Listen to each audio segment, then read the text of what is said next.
नमस्कार मित्रांनो, लग्नानंतर होईलच प्रेम मालिकेच्या पुढील भागात पार्थ काव्याला म्हणतो की ज्याची भीती होती तेच घडलं. अगोदर सांगितलं होतं की प्रेग्नेन्सीला एवढं हलक्यात घेऊ नका.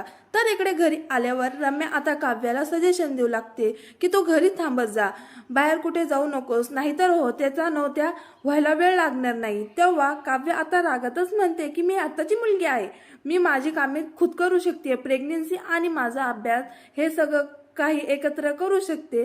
पण मात्र या वेळेस काव्यावर आता कोणी विश्वास ठेवत नसतं. अभ्यास आणि कामाच्या भानगडीत काव्य तिच्या प्रेग्नेन्सीला दुर्लक्ष करते.